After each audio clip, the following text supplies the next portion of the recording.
Nous sommes déjà rendus finalement dimanche de la résurrection de Jésus. En effet, avec la veillée pascale, nous entrons déjà dans le dimanche de Pâques. Et le texte que je voudrais partager est le texte de la messe du matin, l'évangile selon Saint Jean, chapitre 20, versets 1 à 9. Mais je voudrais un peu m'étendre jusqu'au verset 20 pour mieux comprendre le message de la résurrection, non? Alors, s'il fallait donner un titre à cet autre dimanche, à ce dimanche de Pâques, je proposerais comme titre « La vie vivante ». La vie vivante. En effet, l'Évangile nous parle, nous raconte que le premier jour de la semaine, c'est-à-dire pratiquement le troisième jour après la mort de Jésus, parce que Jésus meurt un vendredi et le samedi était un jour où personne ne pouvait faire des grands travaux, personne ne pouvait travailler parce que c'était le sabbat pour les Juifs, c'est-à-dire les Juifs qui ont réussi à faire en sorte que la mort de Jésus advienne un peu avant la célébration du sabbat. On réussit à faire en sorte que sa mort n'ait pas d'influence sur l'observation religieuse du sabbat. Intéressant. Et puis, alors, ce qui fait que samedi, rien ne pouvait être fait, c'est la raison pour laquelle Marie-Madeleine, justement, très tôt, parce qu'elle était déjà passée vendredi, samedi, elle veut savoir, elle veut se rendre au tombeau pour voir ce qui est devenu de Jésus. C'est vrai, l'évangile ne nous dit pas le motif pour lequel elle se rend au tombeau. De toute façon, à peine arrivée au tombeau, elle se rend compte que la pierre du tombeau a été enroulée. Alors, tout de suite, elle pense que le corps doit être enlevé. Et elle court chez les disciples pour leur annoncer cette triste nouvelle. Et Pierre et Jean se précipitent au tombeau. Effectivement, se rendent compte que le corps du Seigneur, le corps de Jésus n'y est plus. L'Évangile nous dit que Jean crut. Jean crut. Et il retourne auprès des autres disciples dans leur lieu de cachette, on peut dire, enfermés dans la maison par peur après que le maître ait été tué. Marie reste au tombeau. Ce tombeau vide qui devient objet d'angoisse et de préoccupation fait en sorte que Marie veut savoir ce qui est arrivé au corps de Jésus. Elle veut trouver ce corps. Après son dialogue avec les anges, c'est Jésus lui-même qui parlera avec Marie. Il lui demandera pourquoi elle pleure et qu'est-ce qu'elle cherche. Femme, pourquoi pleures-tu? Que cherches-tu? Et Marie, pensant que c'était le jardinier qui lui parlait, demandera au jardinier si c'est lui qui a emporté le corps de son Seigneur. Seulement quand Jésus l'appellera par son nom, que Marie, remplie de joie, se rendra compte que c'est Jésus lui-même qui était en train de lui parler. Cette femme, angoissée, en pleurs parce que elle veut trouver le corps de son Seigneur, cette femme qui recherche un mort au tombeau, est trouvée par un vivant. elle est trouvée par son Seigneur ressuscité, vivant. Malgré tous les sacrifices accomplis par Marie, parce que nous savons par les autres évangiles que Marie était au pied de la croix avec la mère de Jésus quand les disciples sont partis. Maintenant, nous savons qu'elle se rend au tombeau de grand matin comme par solidarité à un corps, à un mort, comme sa pitié pour cet homme, pour ce maître, ce jeune maître tué injustement, comme sa solidarité aux souffrances de cet homme, certainement comme nous l'avons fait pendant ce temps de carême. Mais malgré tous ces sacrifices, tout ce que Marie a fait, sa joie se retrouve ailleurs, ne se retrouve pas dans ce qu'elle a fait, parce qu'elle n'arrive pas à être heureuse parce qu'elle ne trouve plus le corps. Sa joie arrive quand le ressuscité l'appelle. Sa joie advient quand elle est surprise par le ressuscité. Quand la vie ressuscitée la rejoint. Et Jésus tout de suite dira à Marie ce qu'il y a dans son cœur, le grand trésor qu'il a porté dans son cœur, qu'il a dans son cœur le jour où il ressuscite. Jésus dit à Marie d'aller dire à ses frères qu'il s'en va vers son Père et leur Père, vers son Dieu et leur Dieu. La résurrection comme cette nouvelle création où les hommes sont frères, tous frères autour d'un même Père. Jésus annonce le premier jour de la semaine, le jour de sa résurrection, que le premier fruit de la résurrection, c'est la fraternité autour d'un même Père. Jésus dit effectivement tout ce pourquoi il a vécu jusqu'à présent.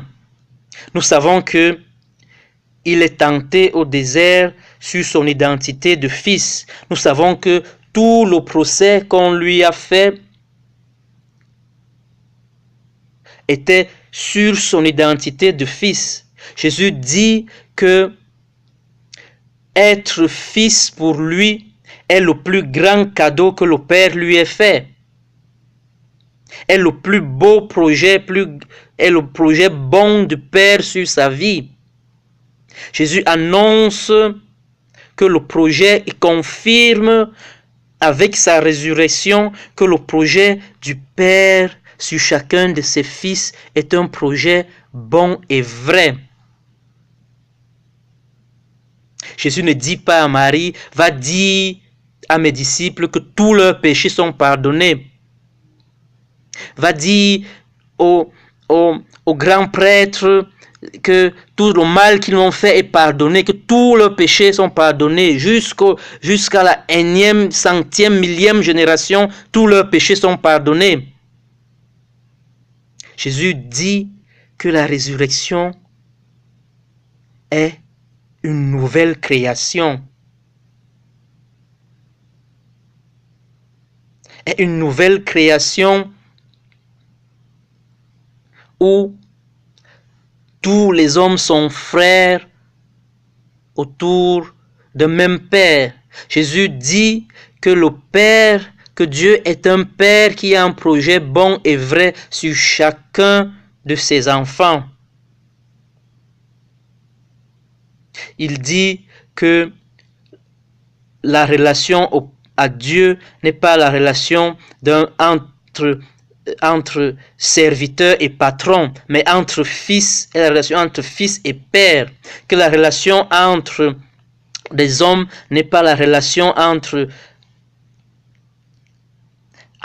des personnes qui n'est pas la relation entre des personnes, entre des ennemis, des personnes qui doivent tout faire pour affirmer leur intérêt. Mais il dit que c'est une relation fraternelle de frères et que ce projet bon de Dieu sur sa vie est le même projet que Dieu a pour chacun de ses enfants. Va dire à mes frères parce que eux aussi ils sont fils du Père. Va dire à mes frères que je vais vers mon Père et leur Père. La résurrection n'est donc pas d'abord cette célébration de la grande victoire du bien sur le mal, de la grande victoire de la vie sur la mort. Parce que tout comme une équipe de football qui finalement réussit à prendre la revanche sur son adversaire au second tour du championnat. Comme cette équipe de football qui l'emporte sur son adversaire. Parce que la résurrection, contrairement à la passion et la mise à mort de Jésus qui était un fait public, un show où tout le monde, où beaucoup de personnes pouvaient voir, beaucoup de personnes ont participé. La résurrection, au contraire, advient dans une discrétion, dans la discrétion du premier jour de la semaine, dans la discrétion du tombeau, dans la discrétion du cimetière, dans la discrétion d'un rapport personnel, du rapport personnel de Marie et Jésus. La résurrection n'est pas d'abord la célébration de cette grande victoire du bien sur le mal, disais-je, parce que depuis déjà 2000 ans, nous célébrons la résurrection de Jésus et nous savons combien le mal a pris de l'ampleur dans l'histoire de l'humanité. Nous connaissons ces grandes catastrophes qui sont advenues dans l'histoire de l'humanité causées par des hommes. Nous connaissons Auschwitz, nous connaissons les guerres mondiales et nous connaissons le mal qui encore aujourd'hui sous bien d'autres formes, peut-être un peu moins éclatantes que ces guerres et ces grandes catastrophes continuent encore aujourd'hui à avoir de l'ampleur.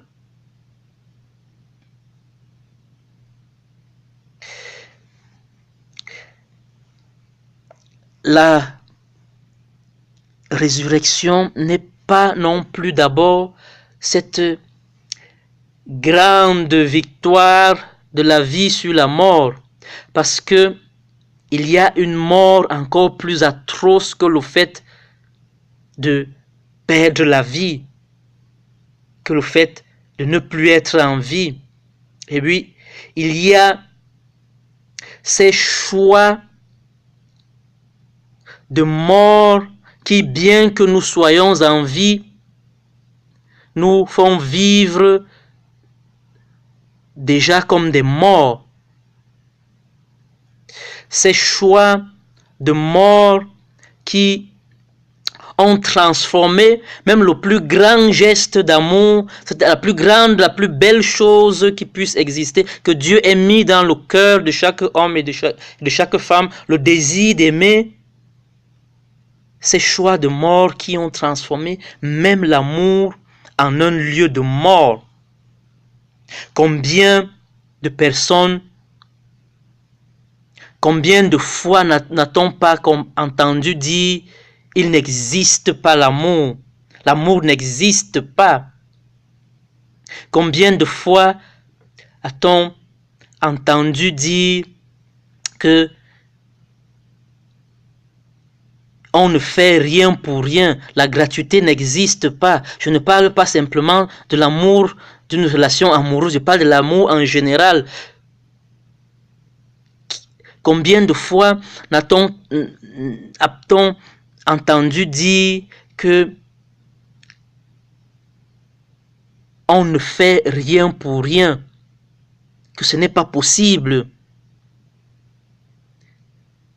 qu'il faut se méfier de qui veut faire des choses sans rien prétendre en retour, parce que en effet, au fond, intérieurement, il voudrait gagner bien plus que ce qu'il donne. Ces choix de mort qui ont transformé la relation entre des hommes en un lieu de mort, le lieu d'amour en lieu de mort. Pire encore, quand on parle de la relation amoureuse, combien de fois n'a-t-on pas entendu dire que la femme est un mal nécessaire, que en amour il y a toujours un gagnant et qu'il faut tout faire pour ne pas être un perdant, et qu'il faut contrôler son amour pour sa femme, pour son mari, parce que on ne sait jamais, il ou elle risque d'avoir plus au-dessus sur nous. Donc il faut contrôler. Ces choix de mort qui, bien qu'étant vivants, nous font vivre comme des morts, Alors, c'est donc quoi le grand message et la grande nouveauté, le grand fruit de la résurrection de Jésus. La résurrection de Jésus, la résurrection est la libération de la vie, de l'ombre de la mort, est la vie vivante, la résurrection. L'ombre de la mort qui semble avoir enveloppé la vie. Donc le grand défi de la vie, le grand défi de la résurrection, ce n'est pas la victoire contre la mort. Le grand défi de la vie de l'homme en général, ce n'est pas la mort contre la vie.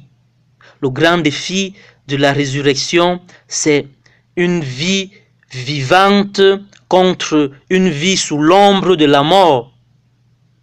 Parce que ce n'est pas vrai que c'est le fait de perdre la vie qui est la souffrance plus grande de l'homme. Le fait de cesser de respirer. Parce que quand la mort arrive, on ne sait pas. On ne sait pas qu'on est mort. On n'a pas conscience qu'on est mort, non? C'est vrai qu'il y a des maladies qui nous font approcher la mort progressivement. Mais ce n'est pas l'idée de la mort, de mourir qui rend triste. C'est l'instant avant la mort. C'est les souffrances que la maladie nous procure. C'est peut-être le fait que dans cet instant de maladie, on n'a personne, on n'a pas un frère qui solidarise, un frère qui nous accompagne. J'ai regardé un film avec des amis il y a presque un an en Italie.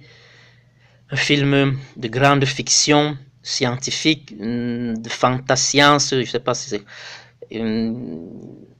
le titre Interstellar, où ces scientifiques cherchent à sauver la planète d'une catastrophe imminente, une catastrophe qui arrive, et dans la difficulté de pouvoir aller régler, parce qu'il fallait régler quelque chose dans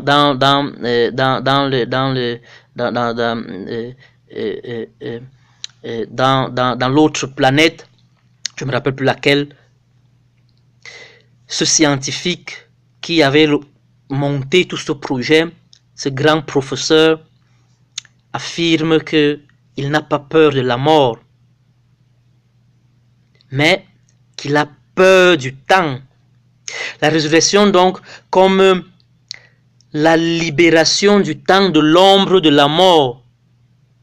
Cette ombre de la mort qui plane au-dessus, qui en quelques situations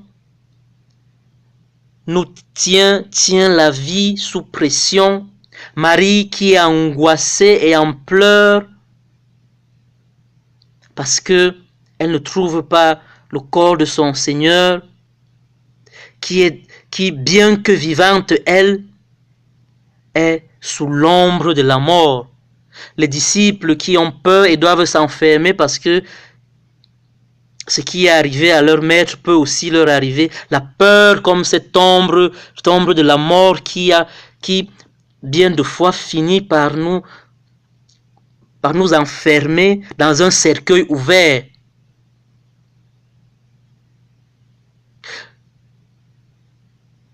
Ce grand mensonge sur son identité qui devient cette ombre de la mort qui nous tient pratiquement enfermés dans un tombeau ouvert. La résurrection est donc cette libération de la vie de l'ombre de la mort. C'est la vie nouvelle, la nouvelle création. Alors, ce dimanche de carême, de résurrection, de Pâques, nous sommes appelés pratiquement à accueillir cette vie ressuscitée comme Marie, comme les disciples, parce que les disciples, c'est seulement quand Jésus les rejoindra dans leur tombeau ouvert, dans leur cercueil ouvert, dans cette maison fermée par peur, dans leur peur, qu'ils seront ressuscités. Donc la résurrection, donc comme accueillir la vie ressuscitée, la vie vivante, se laisser surprendre comme Marie par cette vie ressuscité, c'est ressusciter avec le Christ, on pourrait dire. C'est se libérer, sortir de ce tombeau ouvert, de cette ombre de la mort qui plane sur notre vie, qui presque nous a enfermés dans un tombeau ouvert, dans un cercueil ouvert pour vivre une vie vivante. Bonne résurrection.